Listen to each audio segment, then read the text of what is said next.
అసలు ఇక్కడ ఏం జరుగుతుందని ఇన్ని బండ్లు అయితే పార్క్ చేస్తున్నారు. సో మ్యాటర్లో వస్తే మా ఊర్లో అయితే సంక్రాంతి సంబరాలు క్రికెట్ టోర్నమెంట్స్ అయితే జరుగుతున్నాయి అనమాట. టోటల్ గా 4 టీమ్స్ అయితే పార్టిసిపేట్ చేస్తున్నాయి.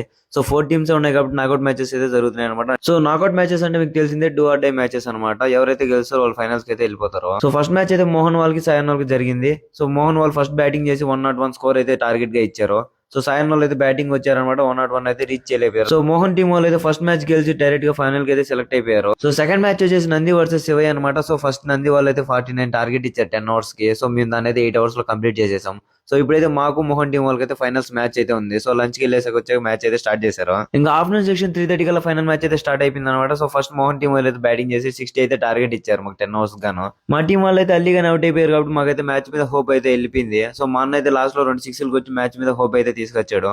అలా ఇంకా ఫైనల్ గా ఒక 4 కొట్టి మ్యాచ్ అయితే విన్ అయిపోయాము. సో ఫస్ట్ ప్లేస్ మాకైతే వచ్చింది. సో ఆగండి టోర్నమెంట్ అయిపోయింది అనుకున్నారు కదా, అసలైన టోర్నమెంట్ ఇప్పుడే స్టార్ట్ అయిపోయింది. సో మ్యాచెస్ ఎలా అయిపోయాయి కాబట్టి మా వాళ్ళు అయితే గమ్ముంటారా. సో వరుస అనే కొత్త కాన్సెప్ట్ తో ఒక మ్యాచ్ అయితే స్టార్ట్ చేశారనమాట. ఈ కాన్సెప్ట్ రూల్స్ ఏంటంటే అన్న తమ్ముళ్ళంతా ఒక టీమ్ లో ఉంటారు అనమాట. ఆపోజిట్ టీమ్ లో మామ బామతులు అందరూ ఉంటారు. సో ఇలా ఈ కాన్సెప్ట్ మీద ఎప్పుడైనా మీ ఊర్లో మ్యాచెస్ జరిగాయేమో కామెంట్ చేసేయండి. సో ఫైనల్ గా అయితే లాట్ ఆఫ్ ఫన్ తో అయితే మ్యాచ్ అయితే ఎండ్ చేసాం అనమాట. ఈ టోర్నమెంట్ కి సంబంధించిన గిఫ్ట్స్ అని సంక్రాంతి రోజు డిస్ట్రిబ్యూట్ చేస్తారనమాట. సో సంక్రాంతికి చాలా గేమ్స్ అయితే జరగబోతున్నాయి. మన పేజ్ అయితే ఫాలో చేసి పెట్టుకోండి అప్డేట్స్ కోసము.